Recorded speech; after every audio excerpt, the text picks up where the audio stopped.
in.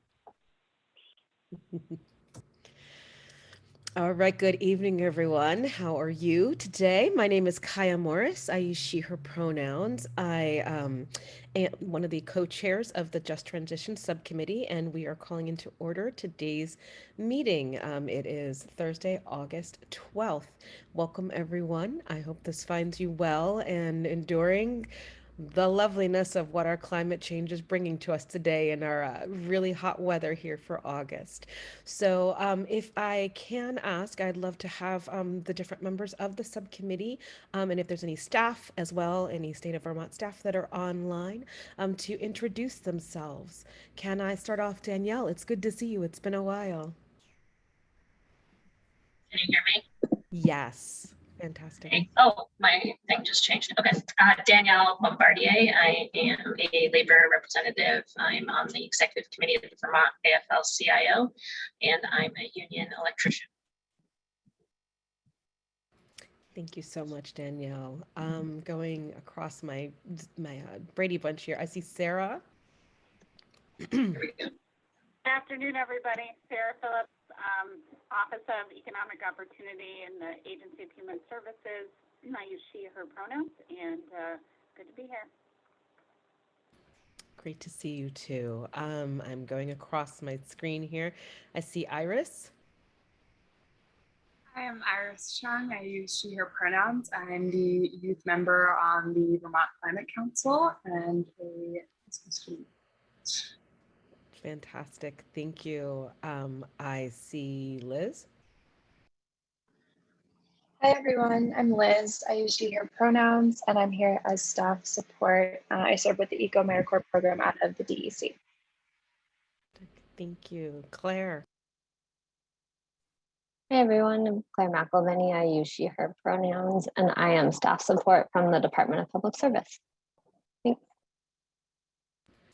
Abby.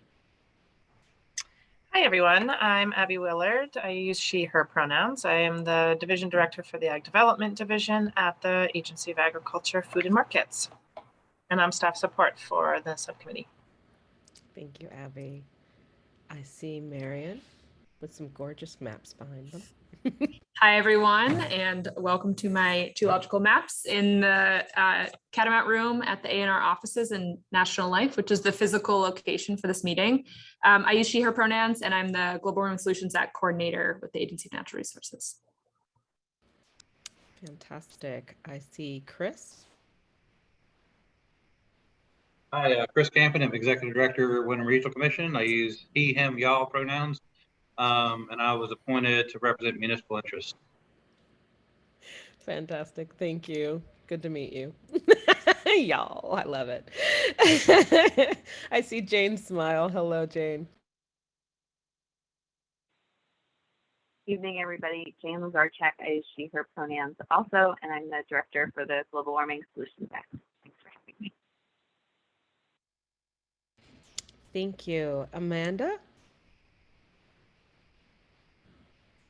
Good evening, everyone. My name is Amanda Carlson. I'm staff of the subcommittee from Capstone Community Action. Fantastic. Thank you. I see Ross. Good evening. Ross McDonald, the VTrans Public Transit Program Manager and also a staff member. Thank you. Thank you. I see Mona.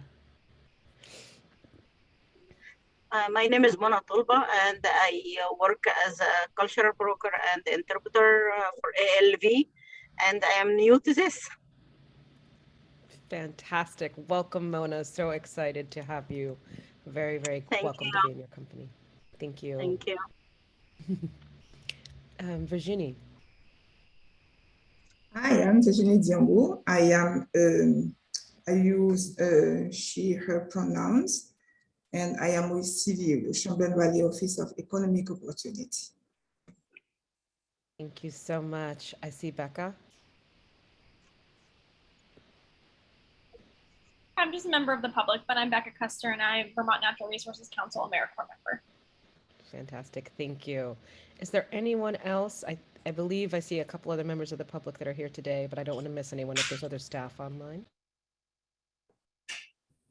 Hi, I'm I don't think I have my camera working. Oh, hi, I'm Carrie Hingstenberg. I am the planning manager at the Department of Environmental Conservation and also our environmental justice coordinator. And I'm not sure exactly what my role is yet, but I'm happy to be here. So thanks. And I use she, her pronouns. Thank you, Carrie. Welcome. Welcome. Hello, Beverly. Welcome.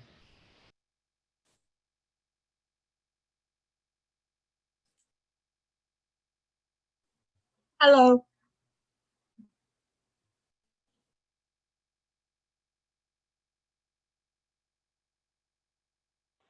Hi, I think you're remuted.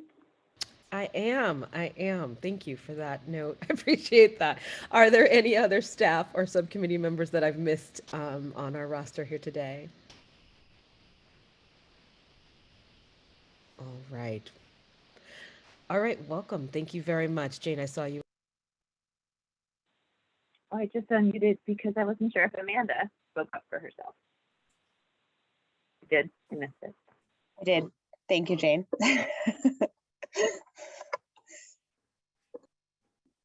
Muted again, and I'm muted again. So, but I'm unmuted now. So we have a really lively conversation today. Another opportunity to dive deeper into the work that we're doing, and a chance to see the amazing work of some of our subcommittee members on moving us forward for our goals of reaching just transition and coming up with equitable solutions for this work. So, I'd like to be able to do before we move on to that, a little bit of business. We're going to just go through what our agenda is about today, and then we're going to go and get approval of the minutes, and then we'll dive into some of those discussions. So the agenda today, we're going to go over our guiding principles. There have been some revisions to this, and the goal is to be able to get these to the Climate Council for adoption in a few weeks. We will have an opportunity for public comment with regards to those revisions.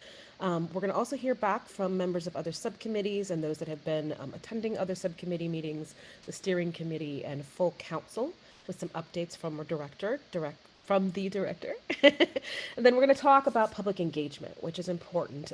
This is a little bit of a holdover from from our last meeting, and so we'll want to make sure we have an opportunity to get those updates as that work is moving forward. Another opportunity for public comment will be received at that point, and then our goal is to adjourn by 6 o'clock. If I can, we also have our minutes, which were sent out, and they should be posted on the website. I'm looking for a motion to approve or anything else with regards to that, if we have approval or if we have disapproval or any edits, if those can be raised at this point in time. Any changes? All is good. All is good. Okay. All right. Fantastic. And I do see your thoughts on the crawfish boil there. So I don't know if folks really understand crawfish boils quite as well up here up north, but yeah, they're a very special part of the summer. So welcome everyone. All right. So thank you for that. In that wonderful spirit of food bringing us together and helping us through the seasonal changes within community, I'd love to ask Sarah to help guide us through the work that she's been leading on making final revisions to the Just Transitions principles. Can anyone, I did welcome Mona in her initial, it is important as well. I don't know if you all caught that during the introductory period, but Mona has joined us now as an official member of the subcommittee and went through the opportunity to introduce Mona's incredible work to the Climate Council and the steering committee itself, which has approved her appointment. So an official welcome and high fives to the camera. Welcome so much, Mona. We're so happy to have you on board. Thank you for joining us. Thank you. Fantastic. Much appreciated. So with that in spirit as well, Sarah, take it away. Great, thanks. So, and welcome, Mona. I'll use my moment to say that as well. Iris and Claire and I met again after our last meeting to look at all the great comments and feedback and discussion and make some additional revisions. And so I sent those to folks out on Tuesday, and hopefully you've had a chance to look at them, but appreciate that that's also a tight turnaround to try and look at a bunch of documents. So I think like we did last time, what I'm going to do is share my screen so that we can just kind of look through them together. But I think it makes sense for us to just focus on the things that we've changed since last time, right? So not go through everything, just look at the new changes and revisions. But that said, if something else jumps out, I know this group isn't going to hold back, and so I appreciate that as well. So let me share my screen. Hopefully I can do that.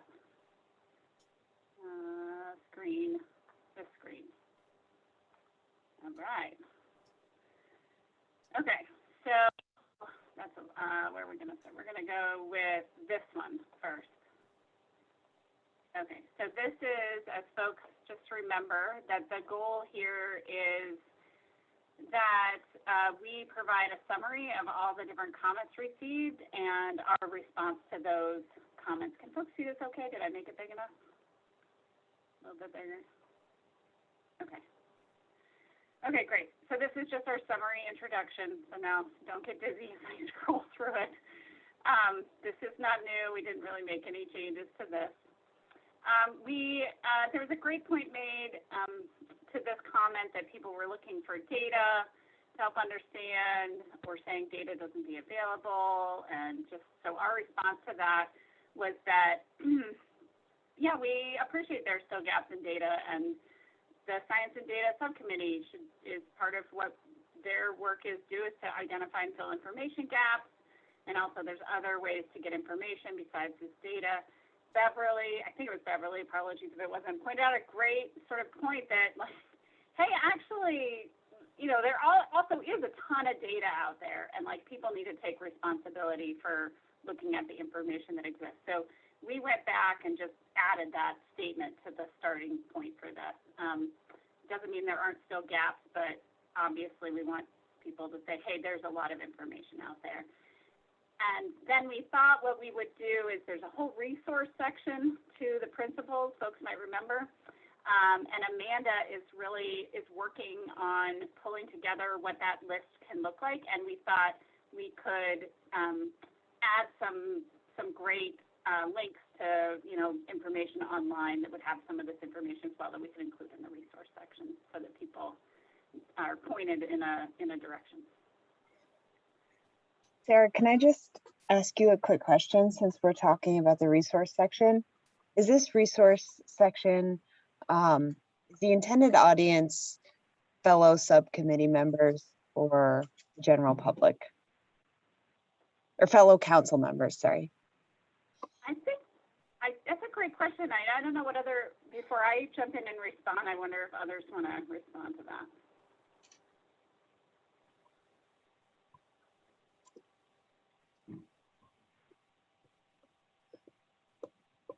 I think that the sense is that the audience, we had our target audience for the Just Transitions Guiding Principles, that whole document and package.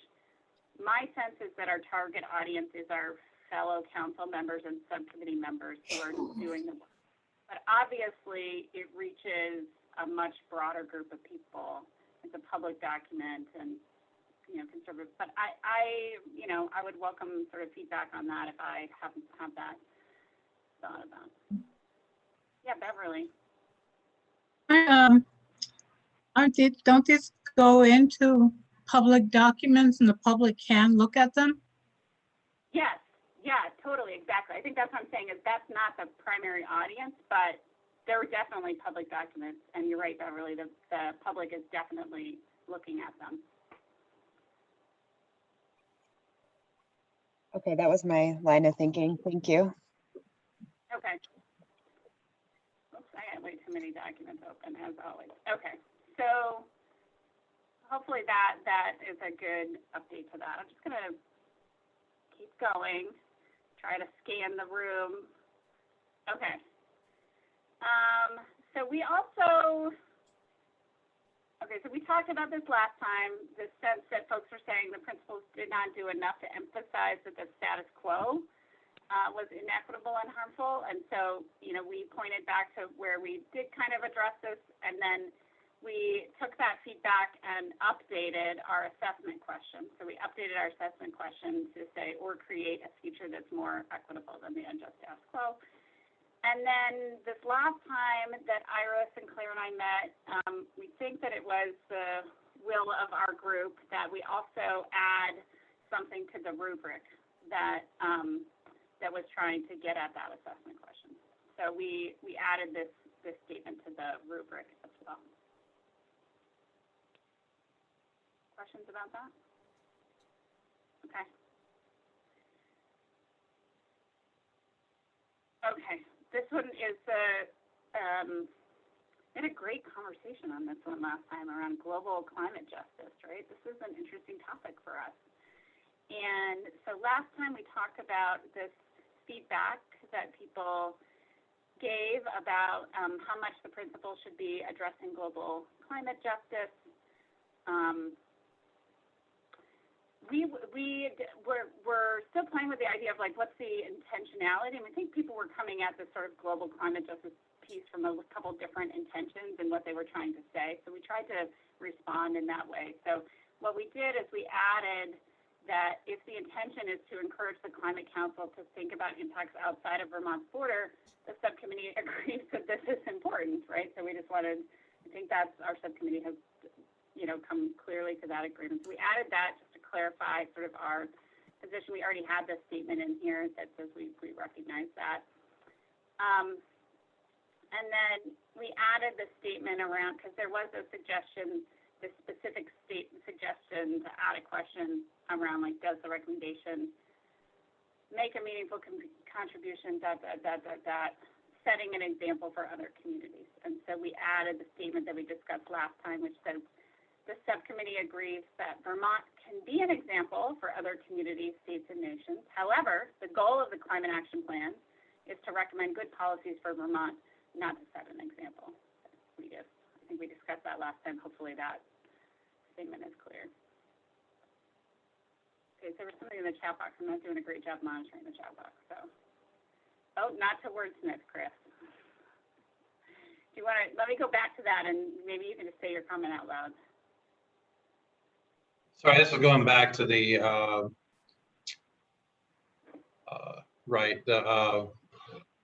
the proposal outlines how it will create a future that's more equitable. Yeah, sorry, so I'm sorry, that, we got it covered. I guess I was just trying to, okay. Yeah, never mind, sorry. Okay. Yeah, feel free to pull me back because I don't want to go too fast, but I know sometimes it takes a little time to process. Okay. Hey Sarah, I had a thought about the one we were just on, where we were talking about setting an example. I'm wondering if we should say, wait, here we go. Here we go. The subcommittee agrees. Oh, I got to move the chat box out of my window. Hold on. The subcommittee agrees that Vermont can be an example for other communities, states, and nations. However, maybe we should say the primary goal of the action plan is to recommend good policies for Vermont. Not to set an example, because I don't want to say that we're not trying to set an example. Yes, yeah. Which will, something like that, which in itself may set an example, but. I like that. Even as I was reading it out loud, I was like, oh, maybe that's not worded. Wonder what others think. Okay. I'm just going to keep looking at your faces and assume if you're not saying anything, that we're good to keep moving. Okay. I like body language too. You just smile, thumbs up. Okay. Would it drive that point to what Kyle was just saying? Would it drive home the point to say, primary goal of the climate action plan is to recommend good policy for Vermont, not to set an example for the sake of setting an example, just adding that last little bit to it.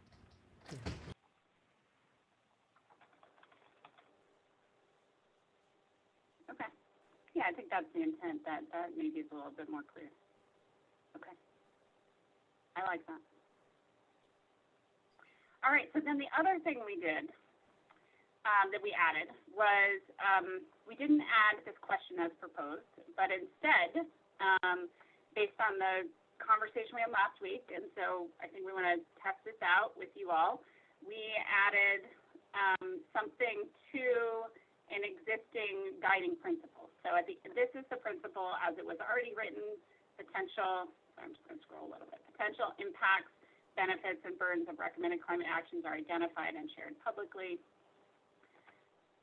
We added to that, which is a change for our principles, but I think reflects our intent, that this includes considering and naming known potential impacts, benefits, and burdens outside of Vermont's borders.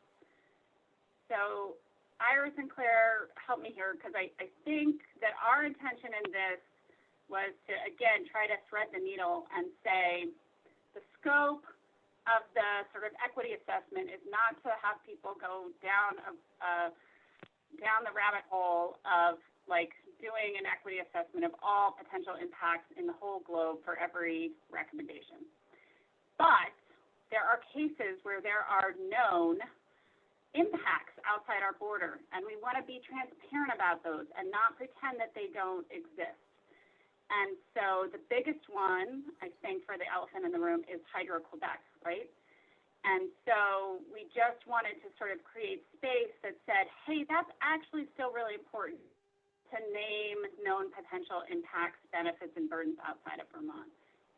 Not necessarily to say you have to spend, the bulk of energy is definitely focused on Vermont and the impact in Vermont. That's what the legislature asked us to do, but this is also important. Whew.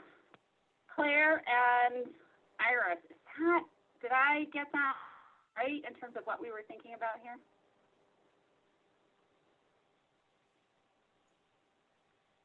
Yeah, I think you nailed it. And I would just say the only other thought we had is that it felt weird to add a question to the assessment or the rubric without having a reciprocal place in the principles where it was named, which I think is how we got to putting it there.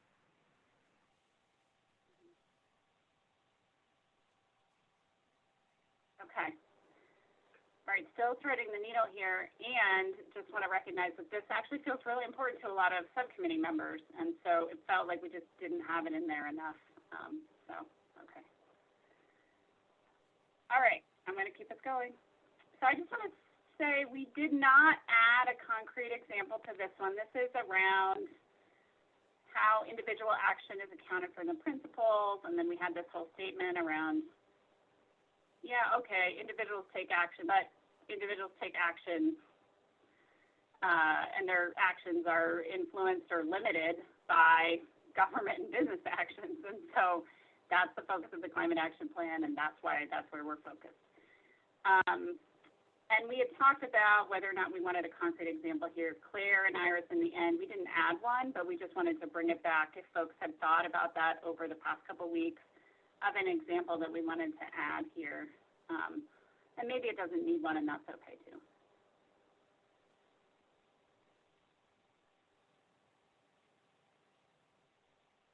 Okay. All right, I'm going to take it out then. And then, ooh, getting dizzy. Sorry about that, folks. Okay. So the other big thing is on the rubric. So we're going to go look at the revisions to the actual principles document in a second. You can see how we changed things up.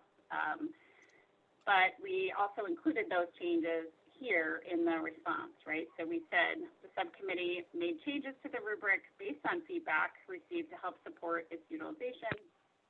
I don't like how I said that, but I might say it differently. Sorry, help support people in using the rubric. That seems like a more human way to say that. Okay.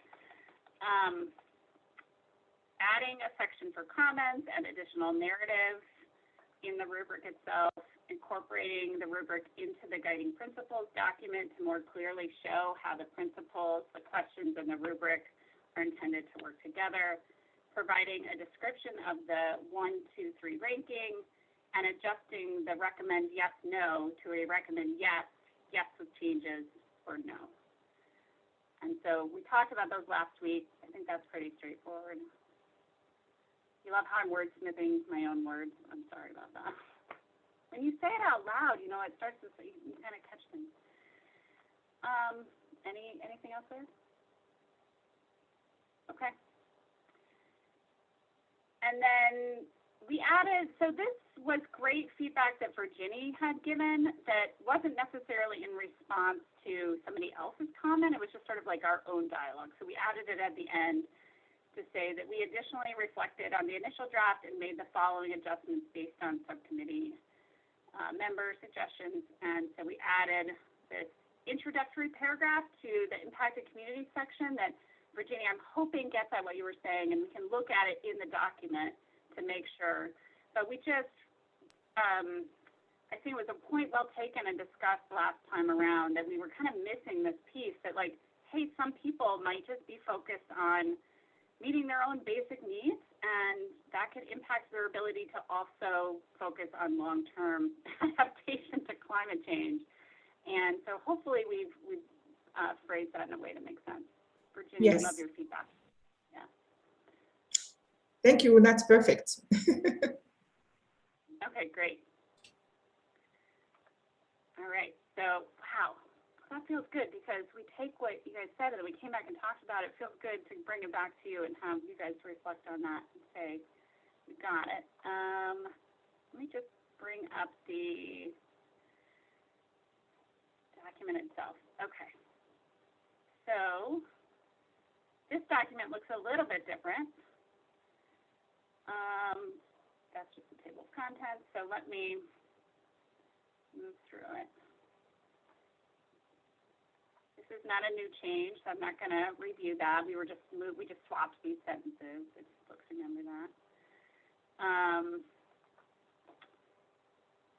And for what it's worth, Danielle, I'm recognizing you weren't here last time, and one of the feedback sections, I'm happy to go back to the summary and response because we might want to go back to that. One of the feedback that we got was that this sort of legacy of just transitions around labor and looking at that, and then our added focus around a more expanded understanding of impacted communities, that maybe those two things weren't well integrated in the document. And so Claire and Iris and I looked at that and felt like, well, actually there's a lot of ways it is well integrated, you just need to read it better.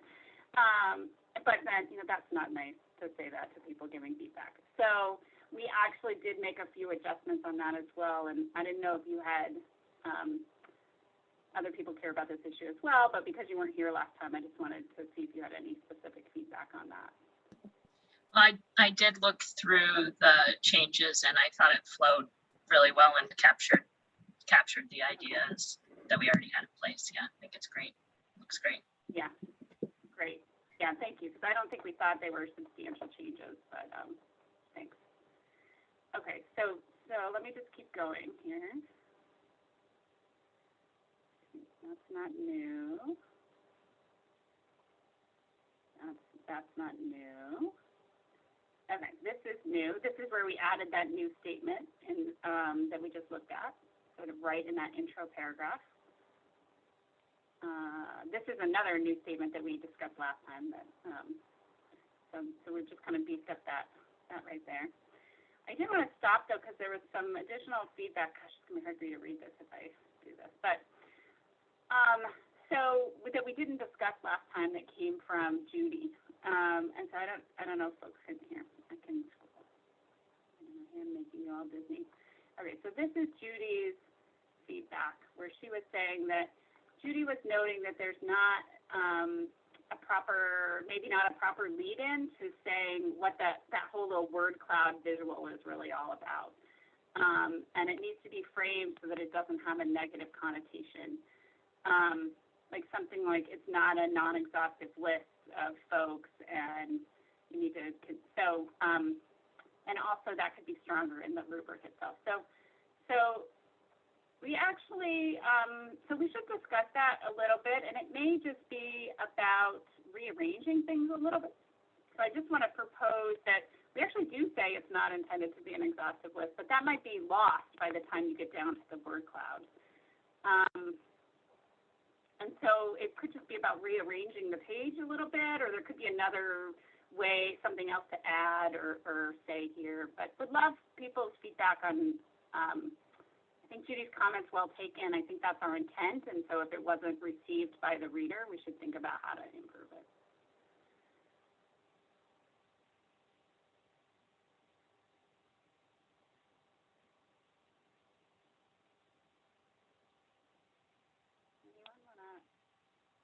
Can you scroll so we can see the word cloud again, please? Yes, yeah. Here's the word cloud.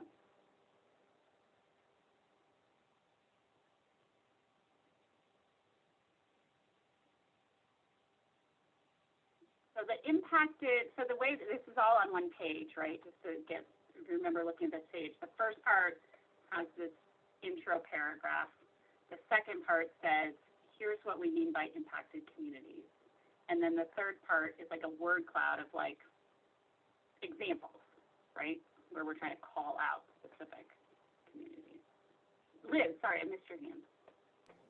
No, it's okay. I think, I don't know if this is exactly what you're meaning, but maybe like a subheading right before the little paragraph where it starts, this where it's highlighted purple here, just so your eyes don't immediately like drop down to the word cloud. Maybe it would just bring some sort of pause to the explanation of what that word cloud is and what that information is meant to express. I don't know what it would be, but that is just an idea.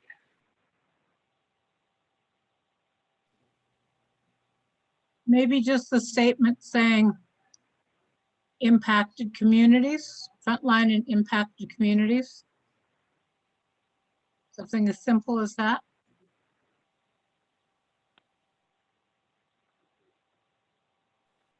Yeah, I think just adding that heading might help. I'm not sure that that's how I read it, but I think that if that's how Judy read it, it's important that we make it really clear that this is what it is and not something that has a negative connotation. So, yeah. I mean, we could go further. We could sort of pull that statement down here, and we could say something here like, it's hard to list all potential frontline and impacted communities. The word cloud below is, and then, and we could say, I like our statement around intersectionality and multiple, and then we could sort of put that there, and then below we could say this word cloud of frontline and impacted communities is not meant to be exhaustive, or just call that out. Is that kind of where we're going? I'm really hot. I just have one comment. This is Amanda. Yeah, what do people think about possibly moving the whole word cloud up? I know that there's a bunch of content above it that explains it, but I think just really elevating the impacted communities to break up the text might be visually more interesting. Coming out with maybe a succinct statement like the one that's highlighted in purple at the top, and then boom, there's all the impacted communities right then and there. And then, you scroll down a little further because I fear that people might see all the words at the top and then kind of just breeze through the list, where I think naming the communities first should be the highest priority. So Amanda, just kind of moving the word cloud up, and then the statement kind of follows it a little bit, or adding something else above it. Yeah, that top paragraph really reads, so that should be first. Is that right?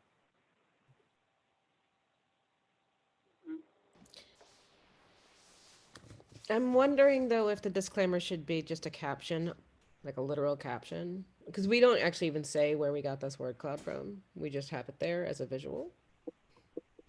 So, we're like, we recognize it's not exhaustive, but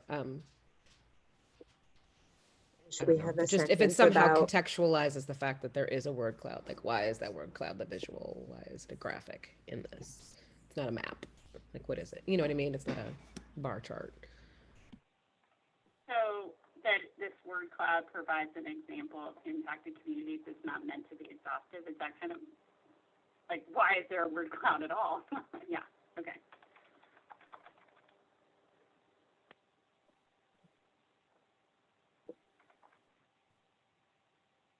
We can emphasize that.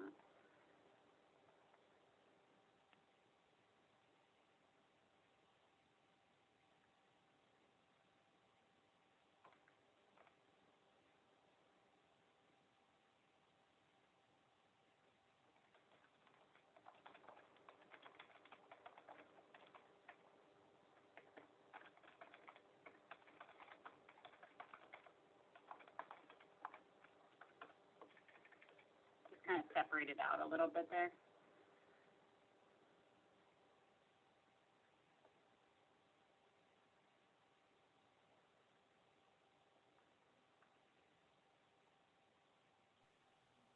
Okay.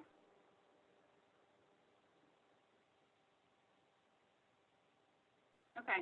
Well, we can keep, I mean, our intent today, I think, is to get to a place where you all as a subcommittee feel comfortable, even if there's like some minor tweaks, although it's up to you to tell us if you still want us to do that. But we won't meet again before the full climate council meets, and we're meant to present this back to them. So, so we can still make some changes and play with things, but we won't have a chance to meet as a subcommittee before then. So hopefully we're getting to like a decision. So open to continue to play with this. I think this is getting where this is, I think hopefully we're incorporating suggestions here in the way that you guys are thinking. Okay. Oh, I took out the word draft. Hello, it won't be a draft anymore. I have one point. Can you please go to the slides that you just change, the one before this one? You know, yes. When you are saying the health risks, how about you can just for this as highly exposed to climate risks such as flooding, you know, I think you should write like with health disparities and, you know, the social disparities that they are living in. This is the main reason for exposing them to this. So not health disparities, you know, because so, it is more you know, like more inclusive, and it means a lot of things. Mona, I'm so sorry. I'm on my phone connection, and so it is a little bit crackly on my end. Okay. So let me just repeat back to make sure, I'm not quite sure I understood what you were saying, but I think it's because my phone connection's bad. So just thinking, I think you were talking about like pointing out around health risks or health issues. Yes, exactly. The first bold, you know, point here, you know, are highly exposed to climate risks, such as flooding, extreme temperatures, and health risks. So what do you mean? Yeah. Yeah, what's your suggestion about to just put health risks first? Is that what you were? Yeah, and other health disparities, which is, you know, so many things, not only including, you know, like the disease itself, but all other stuff that leading to this, which is the disparities in you know, in social opportunities for them leads to this. They are not, there is no you know, equality in anything for them. That's why they are exposed to this climate more. Like bad housing, you know, not good like jobs, not good opportunities like everybody else leads to this. So I just flipped it and I put that one first. Is that, I think that's great. I see a lot of other people nodding their heads. That feels good. Could you maybe scroll back up to the word cloud? Because I believe we have the disability community. We have those who are experiencing homelessness. Don't we in here? And my renter subsidized housing. We didn't use socioeconomic disparities or not socioeconomic, but social determinants of health, because that was it was not something that was widely understood, like immediately understood by most people reading it as something, I feel like I remember us having that conversation at the very beginning of the process of that being kind of one of those very clinical policy, while it is a public health component, it's something that doesn't resonate for a lot of folks. So I think they were trying to break it down in different ways. So that might have been lost at that point in time. But Yes, yes. Thank you. I'm not sure if this is what Mona's talking about, so please correct me, but can we change, if you scroll back down to the actual wording of it, can we change health risks to health disparities? Because I think there is a difference in that. And I'm not sure if that's what you were getting at, Mona. Please correct me if I'm wrong, but I thought that was part of your questioning.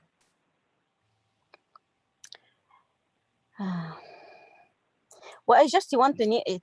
I just need to add this, like social determinant of health as also one of the reason for subjecting to these people, to climate risks.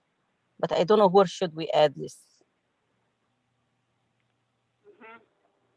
Yeah, maybe in the first line, the impacted and frontline communities draw from key Yeah. criteria, including social Mm-hmm. determinants of, that's a specific, social determinants is specifically for health. It's a Yeah. phrase that's used specifically to talk about health and not some of the other impacts of climate change. But perhaps that's a larger umbrella you're looking for all of the other things that are under the bullets to come under health. Let's see.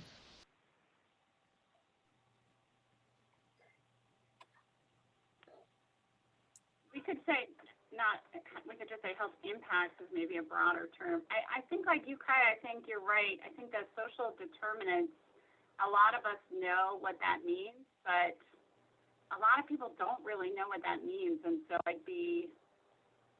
Mona, I wonder if there's another way to say it that feels just as powerful that you might think about. Mm-hmm.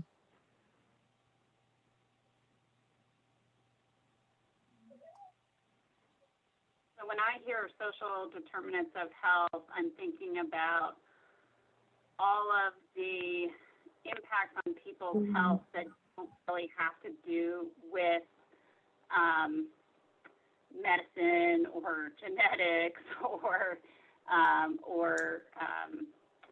and just the other things that impact, right? Because it was sort of helping us broaden our understanding to say, like, people's health is impacted by air quality and impacted by income because of their access to food and impacted by housing and impacted by, and so I think that's the idea that you're trying to bring forward is like we should be thinking about climate change because changes in the climate are going to impact people's health and they're going to disproportionately impact the health of impacted and frontline communities.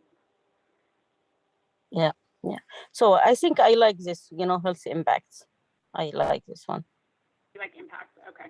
Yeah. Okay, great. And I actually think, Mona, I really appreciate you raising that because I know that the Data and Science Subcommittee is specifically looking at things like health impact data.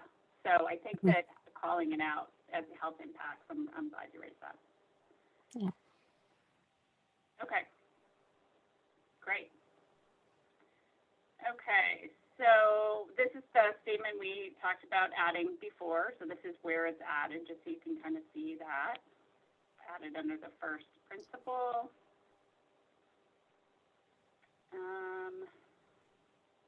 No changes there. This is the addition we made last time. Okay, so then something else for us to consider from Judy, which was really great feedback. So folks may remember that Judy came and actually presented to us on traditional ecological knowledge and sort of her perspective that she was bringing from a traditional Abenaki viewpoint. And so we added in these questions here based on that conversation with Judy. And then Judy actually gave feedback that she doesn't like how we phrased it, because we took her yes or no question, which was like, does the recommendation support the natural environment? Does it promote fairness to all living things, which is a yes or no question, right? And when we added questions to our assessment, people may remember this, but we specifically did not use yes or no questions because we wanted people to do the hard work of answering it, not just saying, yes, yes, we did that, yes, we did that, no, we didn't do it, right? So like we asked questions and we changed it to say how well, or what capacity, or like, you know, so we just changed our question. So Judy's feedback was, that's a cop-out. That's a regulatory question that allows government to provide a non-answer when you do it that way. So she really wanted she was suggesting we go back to a yes-no. And I think the sense from Iris and Claire and I were like, yeah, okay, we can go back to a yes-no question here, and really honor her feedback, since those were her questions she was initially recommending. But we wanted to bring it back to this group because, you know, this group had said we didn't want to do yes-no questions. So curious people's feedback on that.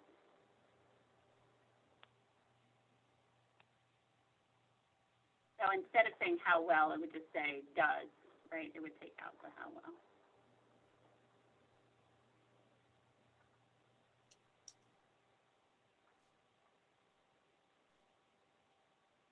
Anyone have strong feelings about that? We got to make a decision on this one, people.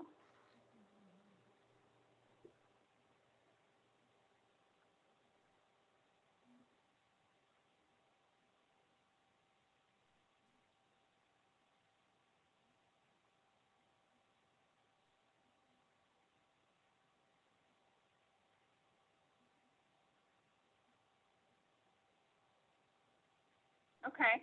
Seeing So Amanda I think putting yes to Judy's feedback, are you looking for anything further on this? So the question is, should it be rewritten to instead say, does the recommendation support the natural environment? Does it promote fairness to all living things, rather than how well? that's right. Okay. So barring anyone saying, no, we don't want to make that change, I think let's make it. Okay. Okay. And then the scoring rubric is now a part of the document. So we inserted it into the document.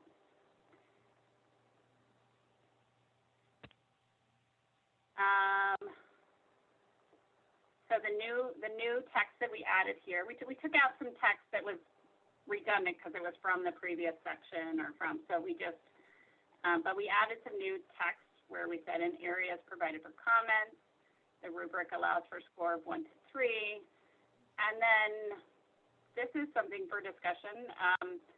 We went to provide an explanation of what 1, 2, and 3 meant, and we actually realized we had a question about this, like, does 1 mean like 0, like it doesn't at all? Is 0 something different than 1? And I think we landed on 1 means low, 2 means moderate, and 3 means high. My example was to use the proficiency-based grading that they do. Iris didn't like that, so I won't give that example. But 1 is sort of like, well, you kind of do this, but it needs a lot of work. 2 is like, okay, you do it, but, you know, there's room to improve. And 3 is like, yay, you did it. So that's what our intention was in the descriptions here. Recognizing not every proposal will have 3s on everything. Not everything proposal can do everything. Okay, all right, so we got that right. So then this question was like, okay, well, if somebody was like, it's a 0, then what are we telling them? I think that we felt like, I think that the subcommittee would say, if it doesn't address this criteria at all, you got to do some more work. you gotta at least get a 1. There is no 0. Like we talked about, should we add a 0? Or we were like, no. Anyone? Okay, none of you are saying add a 0. Do you like, but is this good instruction to tell people, like, if it doesn't address the criteria, additional work is needed, like to push it back? Do people like that? Okay, this could have a very practical impact as proposals are getting evaluated. So, Claire, were you going to say something? Okay. All right, then I think this is not changed. It was, and then I think you.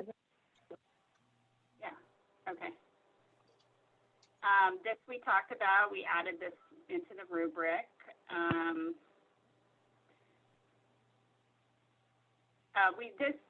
We had talked about last time, but we had to adjust it based on the change to the assessment question. We had to adjust it in the rubric also, so that's a little bit different.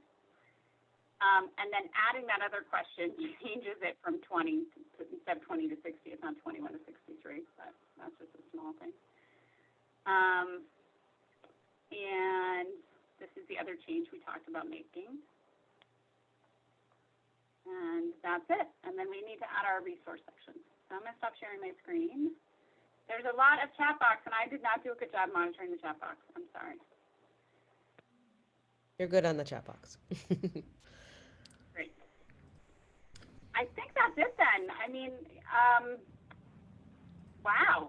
So resource section, Amanda's working on pulling together stuff we've looked at in the past. Does anyone have strong feelings about wanting to look at the resource section before we submit the whole package? Because we didn't have that for today. Sorry about that.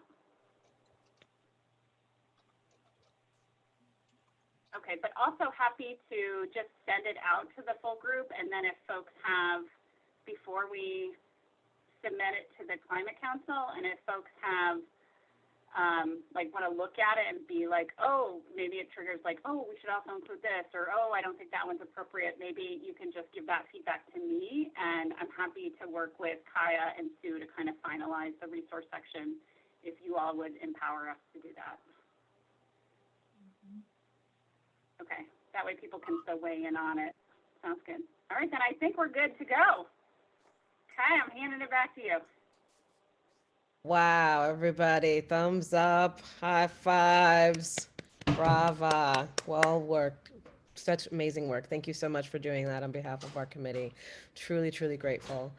So, would love to now open up an opportunity for the public to provide any comments that you might want to with regards to what we've just reviewed. So the guiding principles, the responses to the questions from the other committee members, as well as the scoring rubric, or any other thoughts that you may have in general.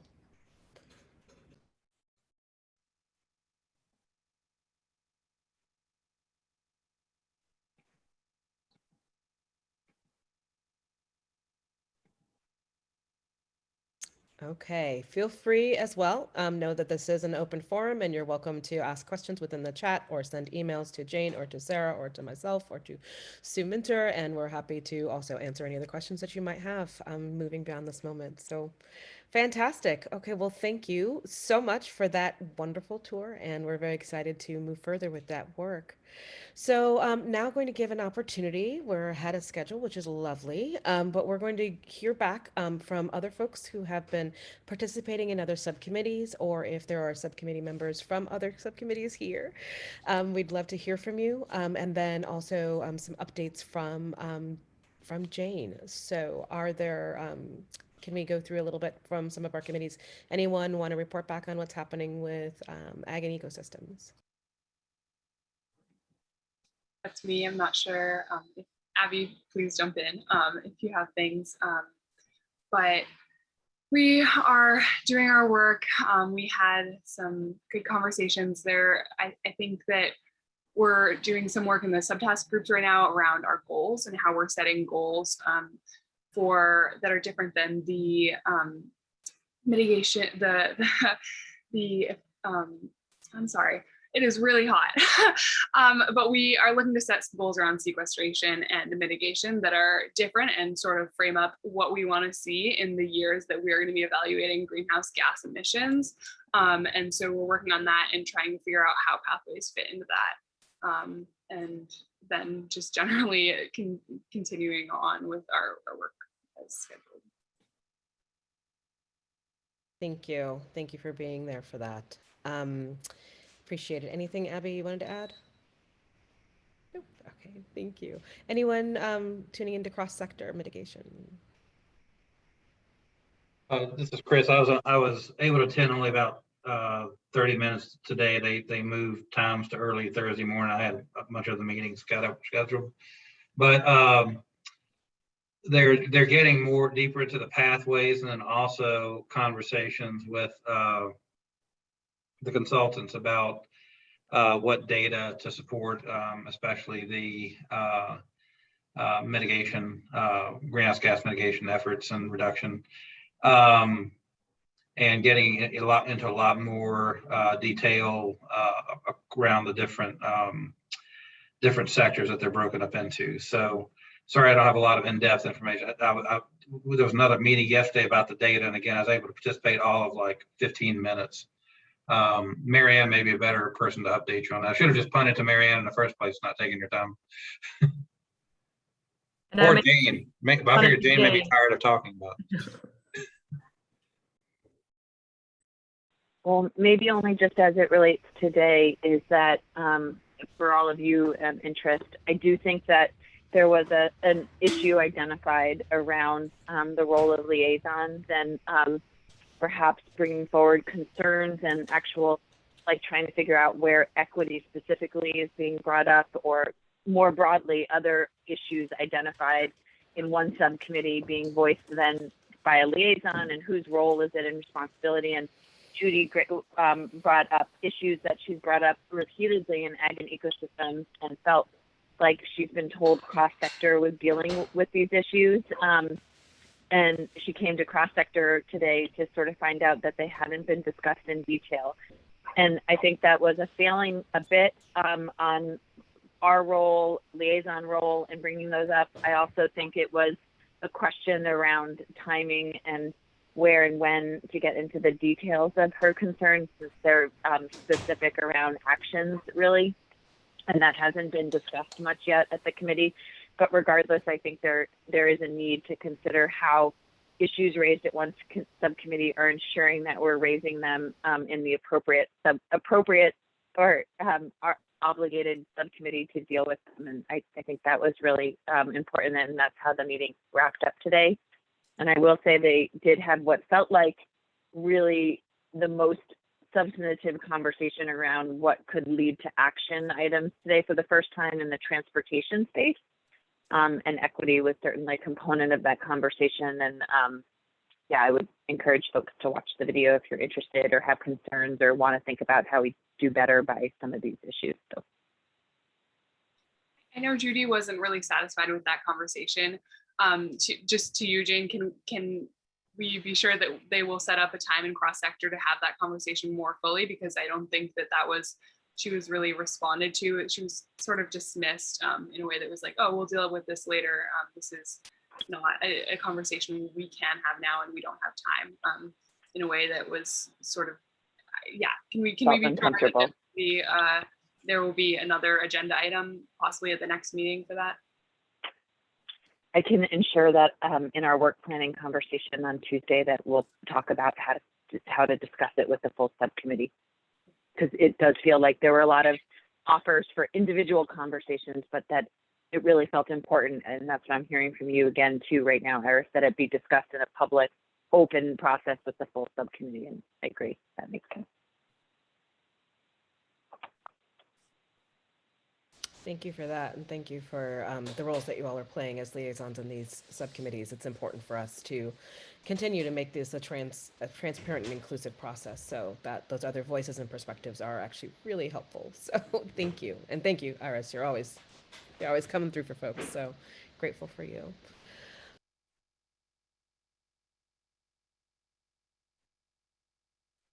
How's rural resilience and adaptation doing these days?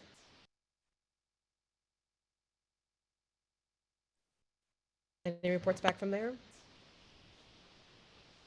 Okay, if we don't have that. I can say based on the flooding we had down here, we've got a ways to go, but other than that. How are things in Windham County, Chris? I feel like it's kind of an important moment, what you're going through, especially in relationship to this, everything that's happening right now. I'll just say that I think we've got a ways to go as a state to really understand and address individual assistance needs from a practical standpoint. I think we're doing pretty good on infrastructure impacts and addressing those, getting roads and culverts and everything rebuilt. But this storm here, because down here we had about 300% of our regular July rainfall. There's a lot of smaller streams and even intermittent streams, and so there's a lot of damage to basements and what's in basements. A lot of stream bank erosion in near homes. I'm sure there was damage to. We're trying to still get a handle on it, but damage to septic systems and leach fields, all that kind of stuff. Then also, particularly driveway culverts and bridges, and for some people that's not a big deal. You can fix that yourself, but then we have other people, and that's kind of a existential threat's not the right word, but you can't get to and from your home in an easy way to do things, and it's expensive to replace those culverts and do that fill and have somebody do that work. So Vermont 211 took the calls. There's a call tomorrow morning with Agency of Human Services and their individual assistance network of folk. But I've been working on this stuff since Irene, and we just still and it's great that Vermont Disaster Recovery Fund is likely to activate around this, but there's just a lot of pieces to this. Like ideally, we would have what are called community organizations active in disaster in each region or each county, however it needs to be set up to complement the Vermont organizations active in disaster. So folk know. I don't mean to keep going on about this, but this is really important. The way that FEMA and just disaster recovery works is, under the state plan, it's really left to the towns at the town level to assist with individual disaster recovery, and then to the extent there are unmet needs, see if the state can help, and then see if Vermont Disaster Recovery Fund can help. But before those things can even happen, people have to know who to call, and they need to know what the expectations are when they call. And if there's not going to be any assistance provided, need to know that pretty soon so that they know some other course of action. But like our emergency management directors, they're virtually all of them are volunteers throughout the state.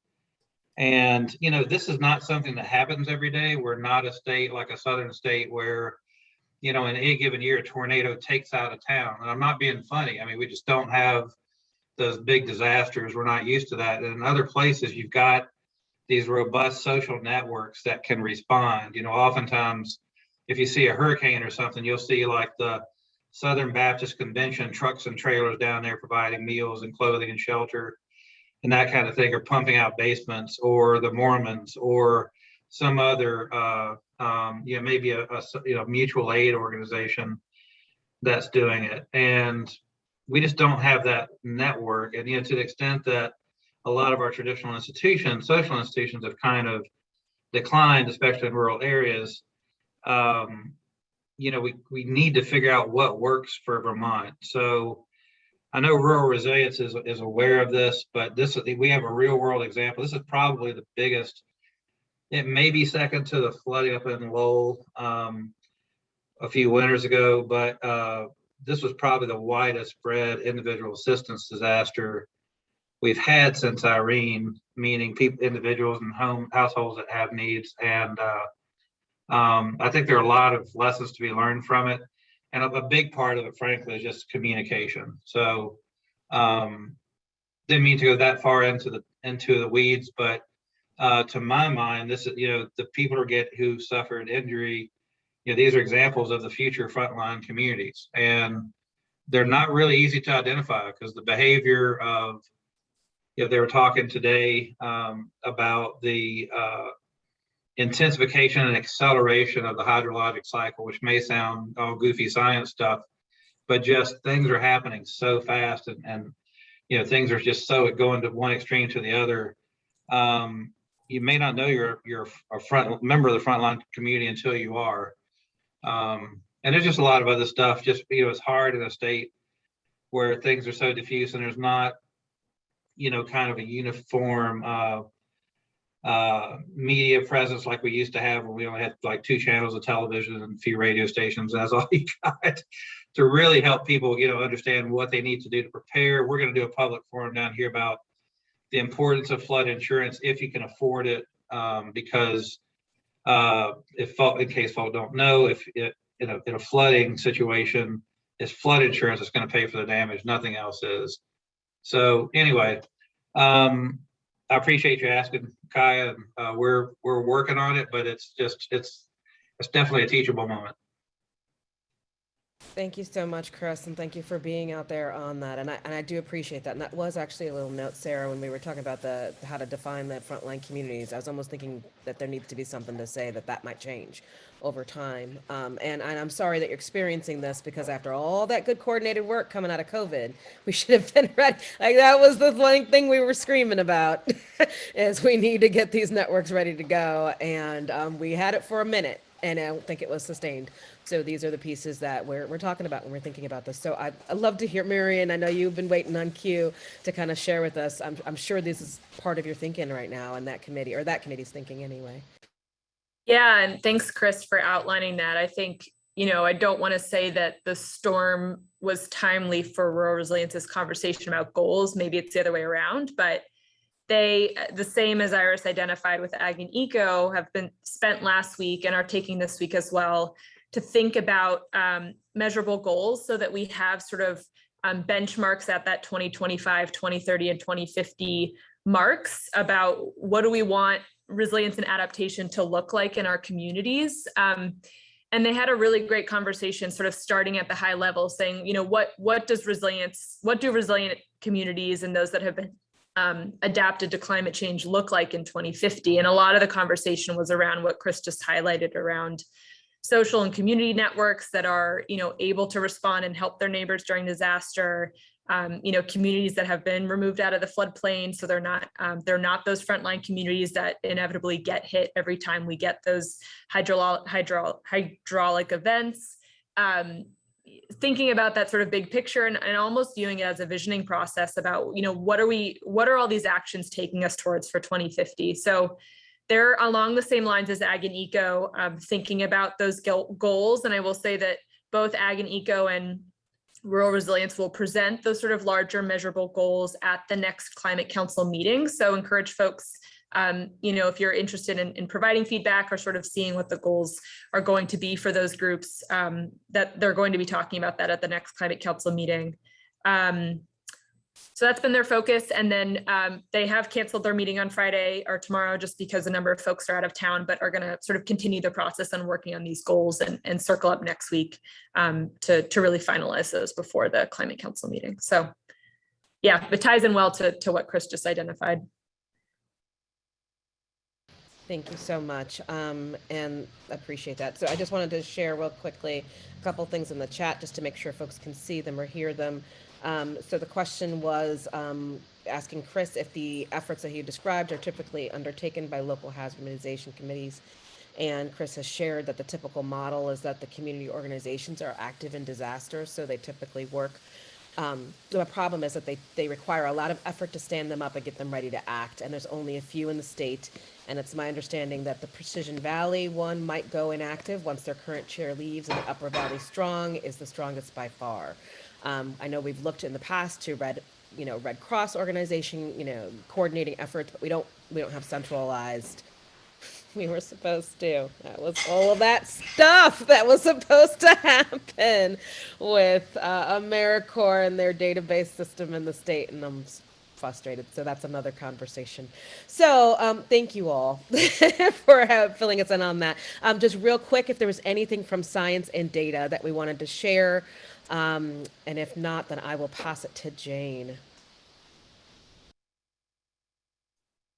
I can just give a really quick update. The last few weeks, Science and Data actually has gone back to meeting roughly every week because they've been focused on reviewing work products of the technical consultants focused on the greenhouse gas inventory review and recommendations.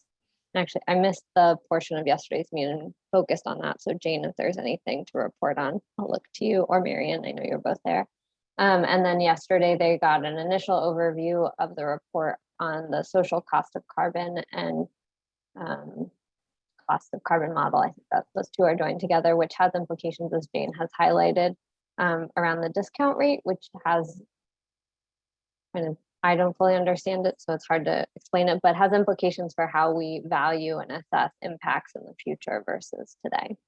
So when we talk about intergenerational impacts, that has implications for that. And I think that will be on the agenda for next week's meeting in more depth.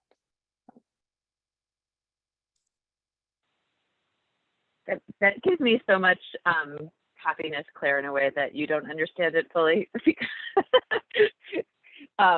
Anyway, I do encourage folks, if you're interested in understanding some of the components of social cost of carbon, after I talk in a second, I'll just drop a video in the chat. That was really helpful for me to wrap my head around it a bit. But the last component of the Climate Council agenda in August will, in addition to the guiding principles work that you'll present, in addition to the measurable goals that we just heard about from Marion and Iris, the final large component of the agenda will be some substantive recommendations from the Science and Data Subcommittee around how we track our emissions around the greenhouse gas inventory, as well as how we value and think about the cost of carbon and the social cost of carbon going forward. And I'll just say that that has a real impact on how we conduct the economic modeling and also make decisions around that. So really interesting and important things. And actually the social cost of carbon in particular has a lot of equity considerations because, as Claire said, it thinks about impacts not only now, but it thinks about the impacts down the road and how we value that in our system now. So interesting, lots of work happening. We had a steering committee meeting this week where the co-chairs were able to join us. It was a lot around process, around looking at the climate action plan draft. And we hadn't looked at it in a number of months. And so our understanding and knowledge of how the work is going to come together and what's still needed, it was important for us to start to revisit it. That also included a proposal from a suite of counselors to think about how we further enhance counselor engagement in drafting the climate action plan, thinking that more counselors who have capacity to give and work on components of the CAP as well as just reviewing it will provide a formal process for that accountability for counselors and not leave it with state staff alone to sort of act in service to the subcommittees. So that'll be discussed further at the steering committee next week, as well as the agenda for the Climate Council for the following Monday. And there's just a ton of progress being made. It's really sort of the milestones ahead of us between now and December 1st are really days sort of take your breath away, but it does feel like we're making significant progress specifically around the technical analyses now needed to support cross-sector, as well as I will say that as it relates to all of your work, we're also making advancements in bringing on support to operationalize further the guiding principles and the scoring rubric, as you just discussed. I did work with Ross, Sarah, and Sue to further refine the scope of work and did put it out to bid to 4 consultants. And my hope and expectation is by the end of next week, we'll have some bids back in to discuss again as a small group and hopefully award a contract to support that work. And then as that person comes on board, I'm sure there'll be future work and discussions with all of you about how we do that and further refine that work with that person on board for the subcommittee work as well as the council work around utilizing the guiding principles and adapting the scoring and utilizing the scoring rubric. And then my only closeout before we shift to engagement, I think, is just that I should have mentioned as we were talking about the CAP outline, the climate action plan outline. There is a large component around 2 sections in the introduction, the foundational work informing what will be the pathways and strategies. And there is a section now that we further refined around building equity into the CAP, which will really highlight and bring voice to the guiding principles, the scoring rubric, and then ultimately the facilitation and utilization of the tools. It'd be great to walk through that with all of you at a meeting coming up to think about how and if that accurately reflects how you'd like to speak to the work. And then through that, we've also started to have conversations with the co-chairs around the recognition that this work is only just beginning. We won't in any way be done with it as we move into implementation of the climate action plan. So we've been thinking about a section in the implementation section of the climate action plan around recommendations from this subcommittee about how we further advance equity in the design and implementation of the climate action plan, and then build upon it for the next climate action plan as well for a 4-year term now. So just a process around the role of this subcommittee and helping craft that and thinking about that in the coming months. I'll pause there since the dogs are barking, but those are the large updates for now. Iris, I see your hand raised. Yeah, as far as those pages for building equity into the CAP, are those going to be written by our subcommittee and or people from our subcommittee, or is that just, I just wanted to confirm that. Yeah, I mean, that's what so when we were talking about CAP drafting with a smaller group of counselors and thinking about how it's going to work, I feel very strongly that the drafting to the best of its ability should stay with the subcommittees, and it's really about adding and bringing capacity where it's needed at a subcommittee level. So yes, I mean, it's about modifying and adopting the guiding principles about how we're going to fit it into the CAP outline, and then also speaking to the other components around how we've built equity around holding space at the council meetings to reflect at the beginning and lean in, as well as also around public engagement and how we're trying to do things through a co-creation process. So yes, I mean, if the subcommittee and council members want to own and write that, that is ideal. So yeah, we should talk about that at an upcoming meeting more in detail.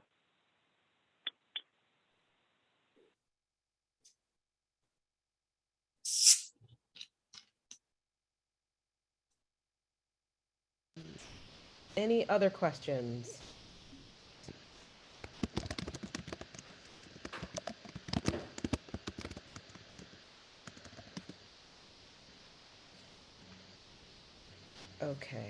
Okay, all right. So I believe now it's time for public comment again. If there are any further. Oh, no, we haven't even talked about, wait, did we really get into public engagement? I apologize, there's cooking happening behind me, which is a good thing. So if there's more that we need to cover on public engagement than what we just did. I think Sarah and Kaya, I look to you both, but I think we were going to orient the subcommittee again to the components of public engagement and then tee you guys up for a conversation with the consultants at your next meeting. Yeah, yes. I think that's right. Kaya, I'm happy to jump in here if you want. Okay, just mix it up a little bit. So hopefully folks got a chance to look at the draft public engagement plan that we sent out and provide some feedback on that.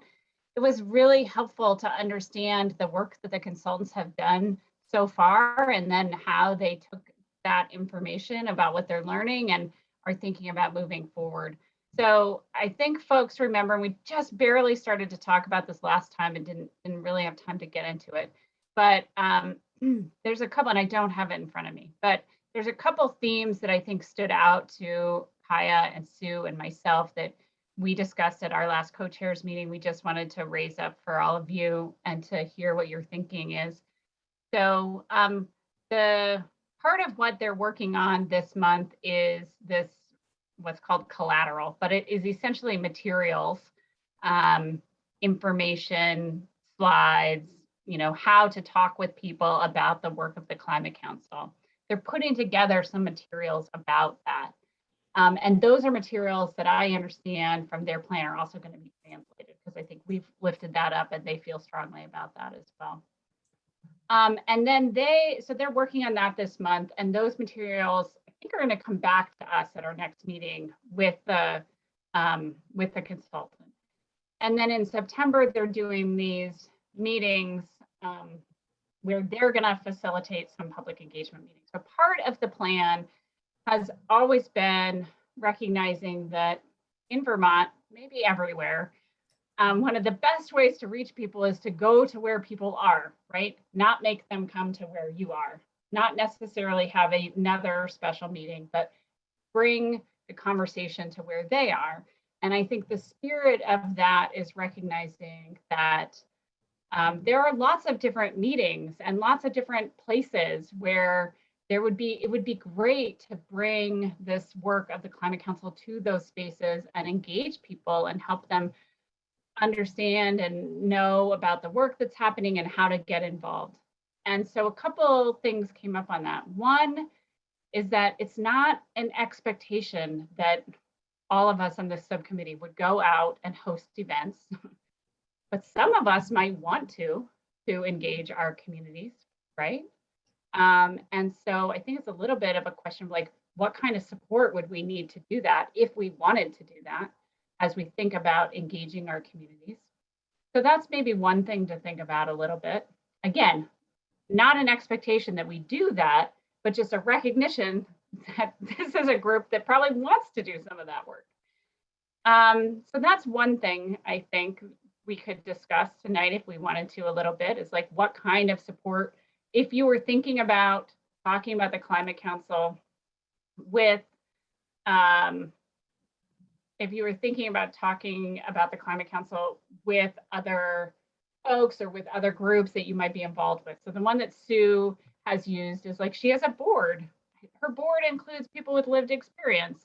She would love to bring this work to her board and she would love to engage them. Another example that Sue has given is she has a Head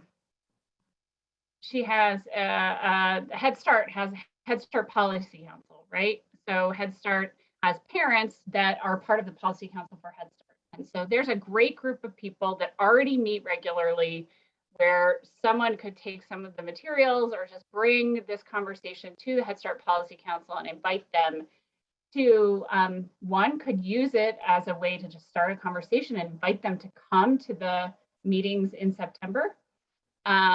Or, you know, like almost kind of like feed people, feed is not the right word, encourage people to go to the other public meetings. But also just that group might be a group where,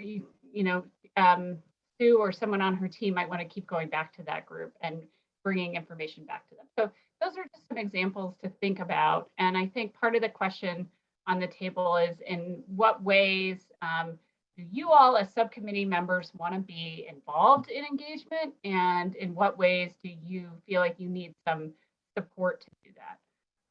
So Jane, you put a comment in the chat box, but I don't know what your comment means. Sorry, Go please ahead, ignore Jane. my chat. That was like a private chat that went okay. to everyone. Okay. So sorry, thank you.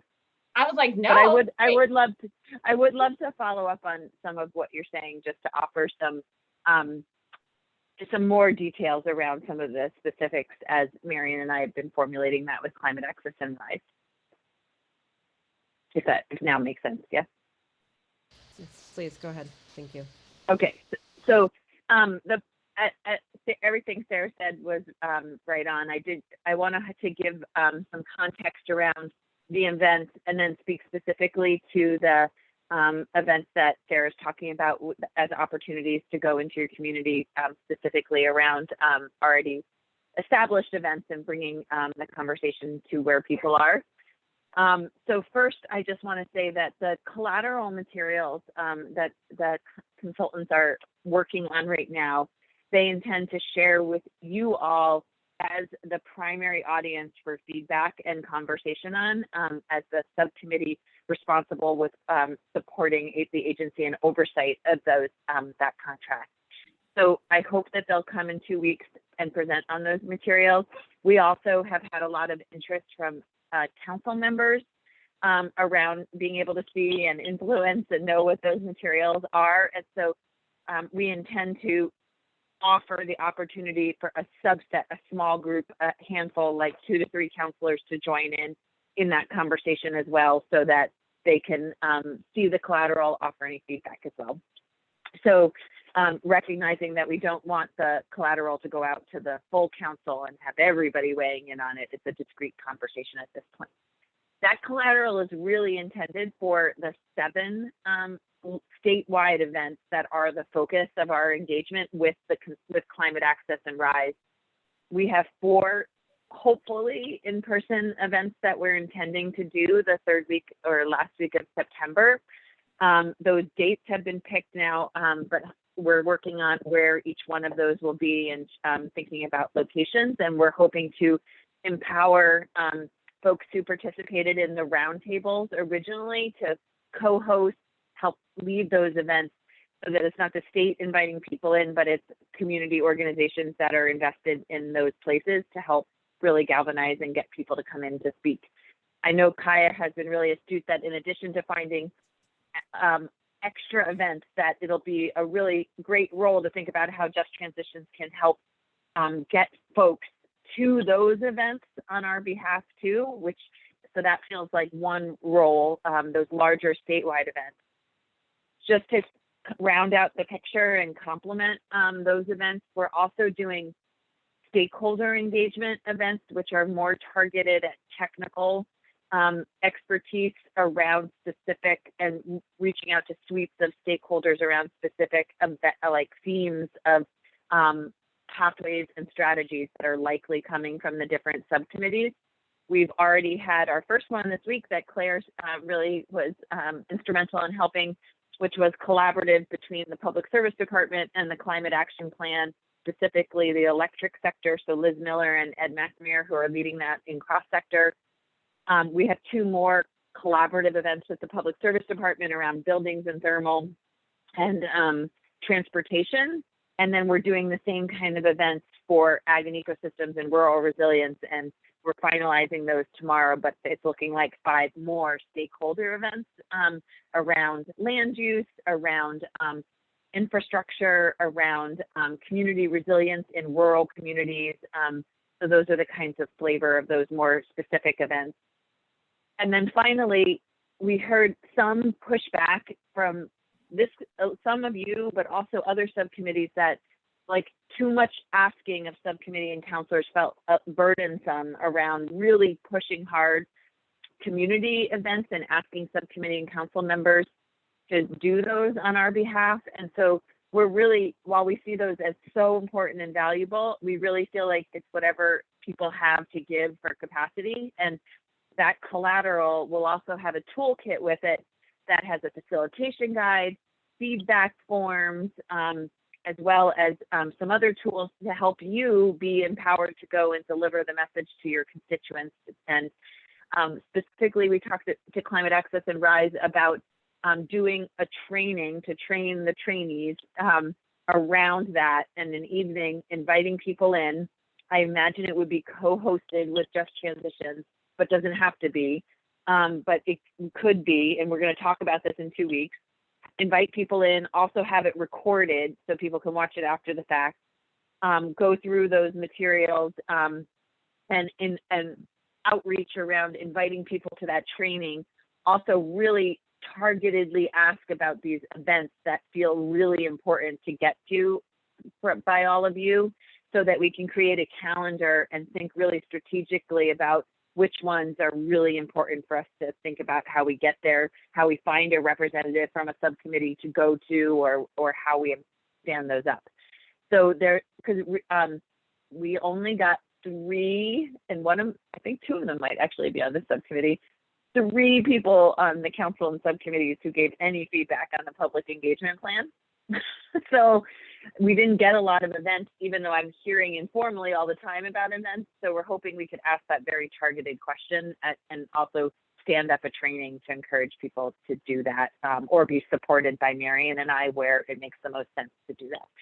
So anyway, it's really moving fast, but I'm excited and really think that having Climate Access and RISE come back and to speak to you all about, 1, the collateral, 2, around how you can amplify the statewide events and get folks to come to those, and then 3, where you think we might not get the right people to come, be able to motivate them to come to the statewide events, target those ones that we should go in and, meet them on their ground rather than asking them to come to our events. So I think that'll really be 2 weeks from now, and that's a lot, but it's just really, I know it's important to start having that conversation and really look forward to Just Transition to helping manage that engagement is how it could look.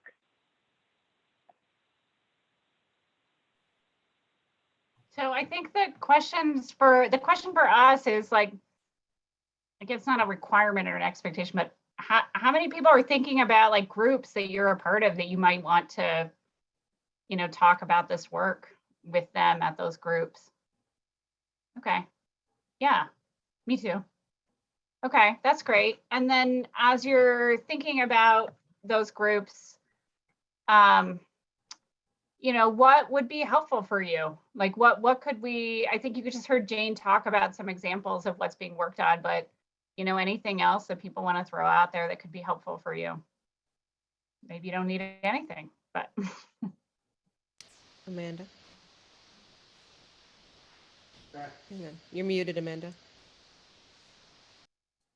Thanks. I think it might be helpful if there was a session where if there was a group of us that wanted to go back to our respective groups and maybe brainstorm just with other people in the subcommittee about like, how can I bring this issue to my specific group? So I think of like the weatherization crew that also works in my office. Like, I'd love to talk to them, but it might be really helpful to just bounce ideas off, like what message can I bring to them and what's going to resonate with them. And then like similarly, I work in EMS part-time, and like, how can I draft a message that resonates with that group of people? And just having you all who are knowledgeable about this and have different life experiences.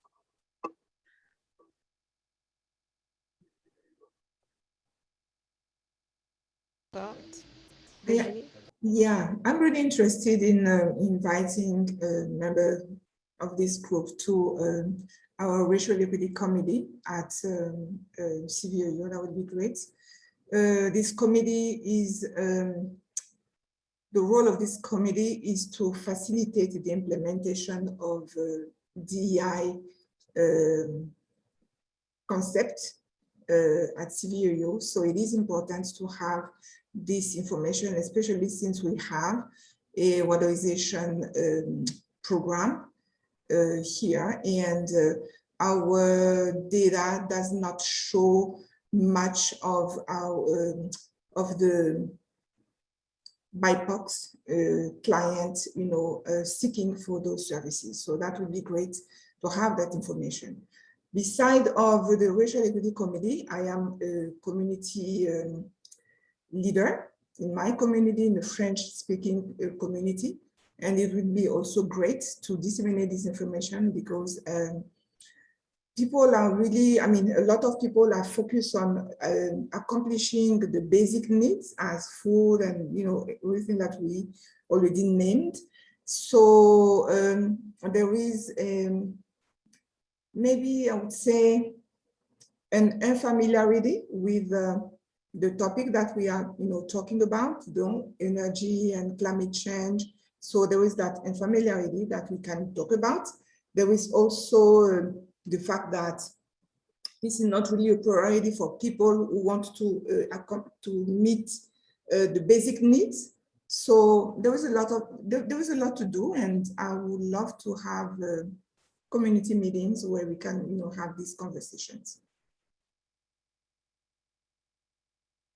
That's great. Thank you, Virginie. Sarah? Yeah, Virginia, as you were talking, it reminded me that I think CVOEO, Champlain Valley Office of Economic Opportunity, where you work, has like a new American ambassador kind of program that's part of Financial Futures. Yes. And they do, sometimes one of the tools they use is like house party, like a house party kind of idea where you just have people host and they bring their friends over. And yeah. I wonder if this is the kind of topic that you think could be introduced through those house parties. Yeah, we are discussing the idea of expanding the scope of work for our community ambassadors. Right now, their work is really focused on financial literacy. And we all know that everything is about money. So expanding their scope of work will involve getting them, more hours, so more pay, and we will need to find, funds, to be able to sustain this activity. But we are definitely thinking about incorporating this aspect, not only for weatherization programs, but across the 10 programs that we have at CVOEO. So yes, we're talking about that.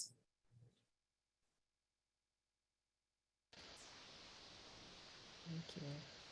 Iris? How are we getting feedback from these people we're talking with and getting input from back to subcommittees, and like are we expected to put it into the portal? Like I don't know, that's part of my question is like, I think that we're gonna have these conversations, but I want to know how I'm making sure that this feedback is actually coming back to people who can take action on it. So great question. That's part of the package of collateral that collateral is such a funny word, but the package that Climate Access and RISE are putting together is 2 versions of feedback forms. Either if people don't want to use will be an online feedback form that you can build into, like, finding space for people to hear your talk and then enter it in.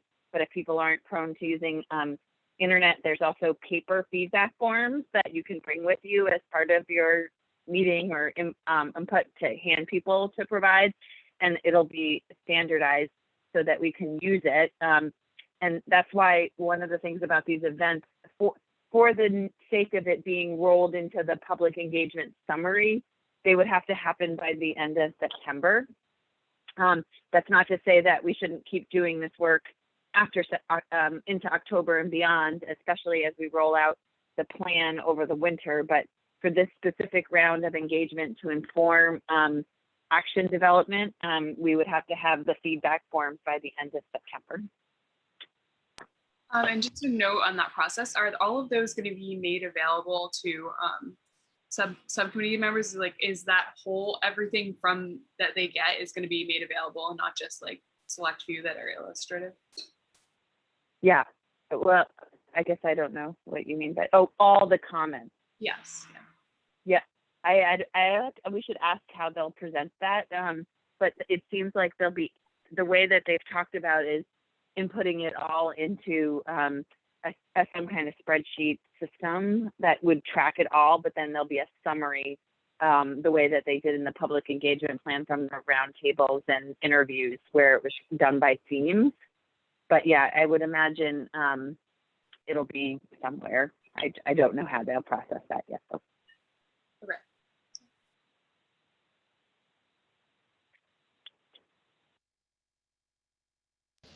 Other questions?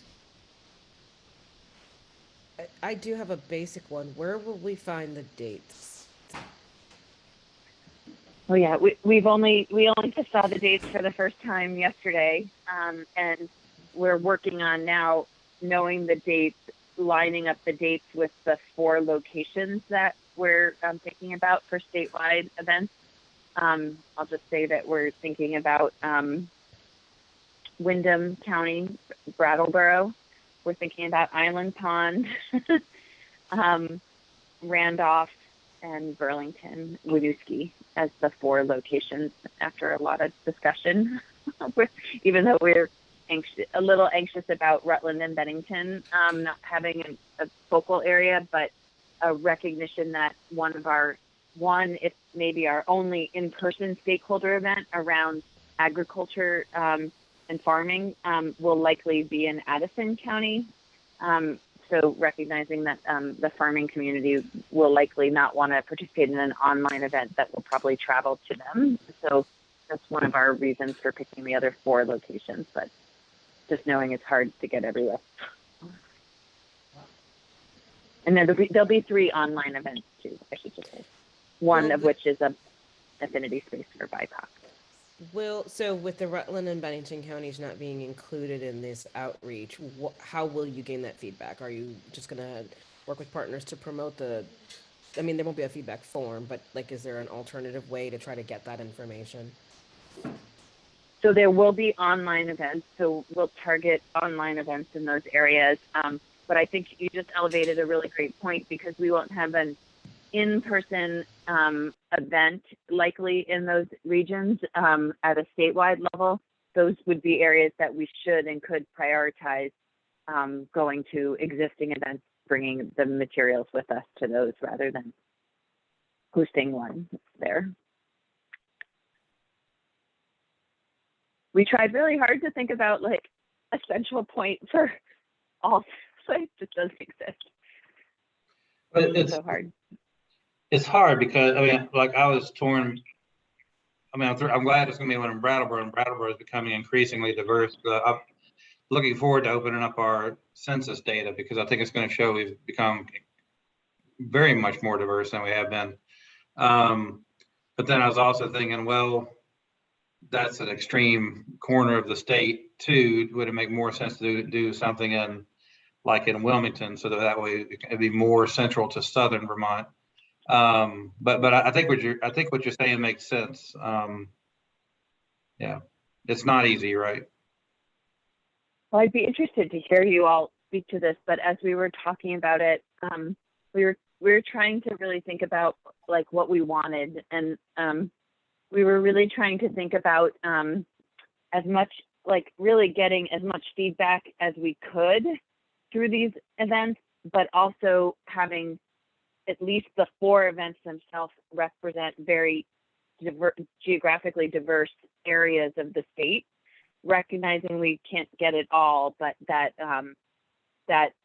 in and of itself, we would get more input by having it, like, say, we talked about Londonderry as like a central spot, but like just knowing that we'd get a lot of people in Brattleboro, maybe more so than in Londonderry, and what was our actual goal. And so, yeah, we can do better in Rutland and Bennington County, and I think that's a really great spot to focus some of our events that we highlight in the for subcommittee and council and/or Marion and I to go to. Thank you all. I see Carl.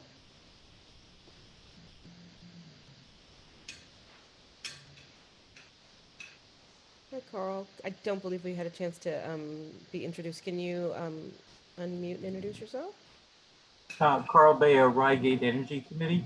Has there been discussions about doing it through NVDA? After all, they have all these energy plans. That's my only question. Thank you. Yeah, thanks for that. We did talk a bit about how to amplify the events in the Northeast Kingdom and use support through NVDA, and we have the executive director of NVDA participates on Rural Resilience and Adaptation Subcommittee, so we'll think about that for sure. I see Chase with a hand raised. Hi, everybody. Chase Whiting. I'm an attorney with Conservation Law Foundation on the Clean Energy Climate Change team. I just wanted to offer a couple of comments on the draft public engagement plan. And I know that this is going to be a topic of focus that you all drill in on in upcoming meetings, but since it's come up today, I thought it might be worth it, especially in light of some of the conversations that I've heard so far.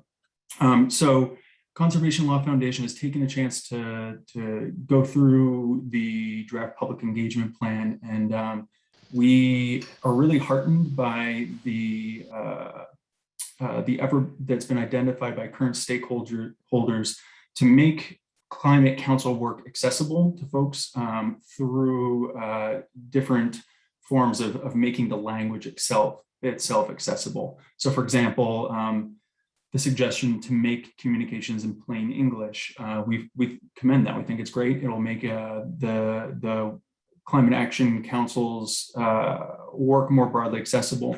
We also commend the goal of making language translations available. We think that there's some room there, though, for some clarification that would help strengthen that part of the draft public engagement plan. And so I just wanted to highlight a few of those things right now without going too far into depth. We're planning on submitting a more formal draft comment that's going to summarize these same topics, but I think it's worth hitting on them now.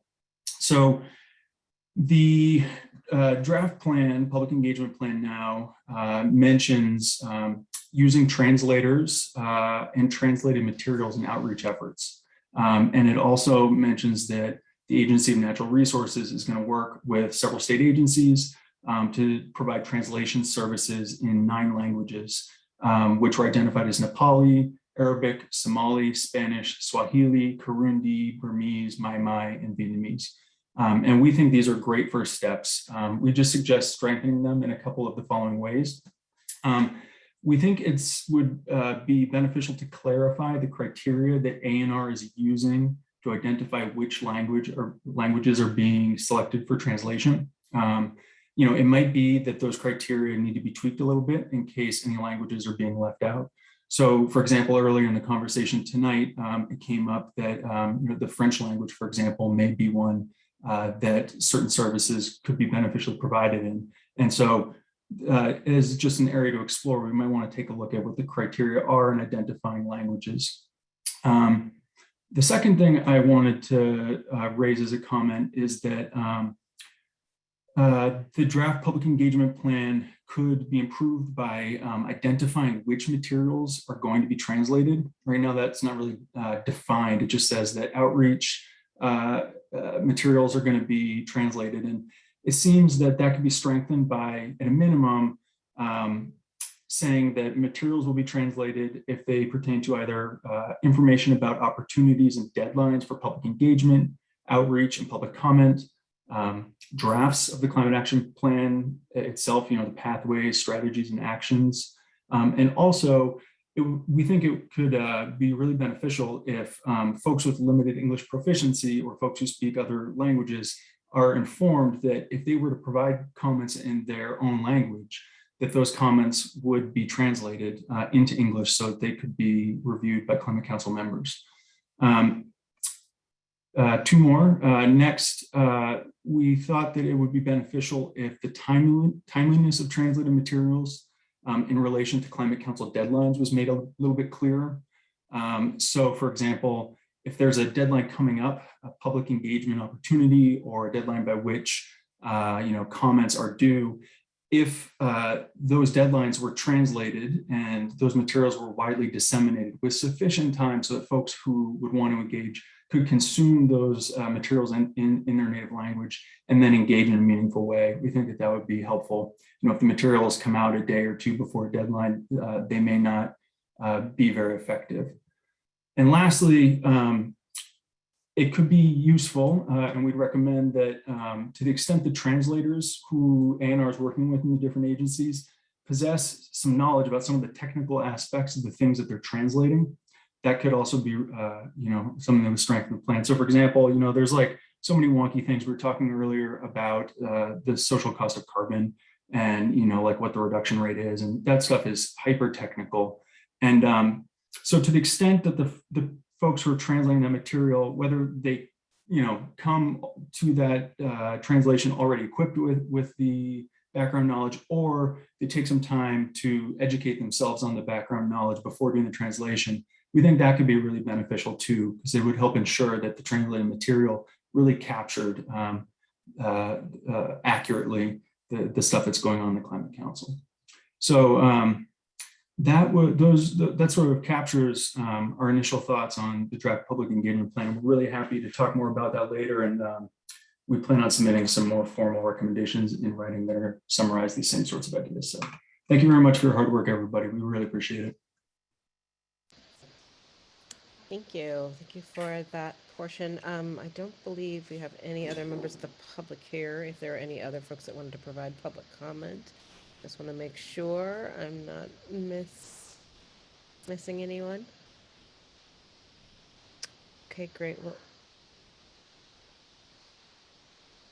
Liz?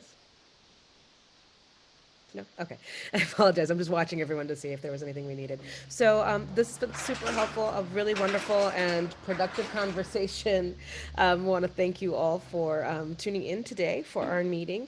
I am looking to call this meeting to adjournment, and we will meet back up in a few weeks. So please take a look at the notes, and the recording is available for all. Thank you all for dropping that video, Sarah. Thank you, everyone, for your great hard work. We're sending our good wishes to you, Chris.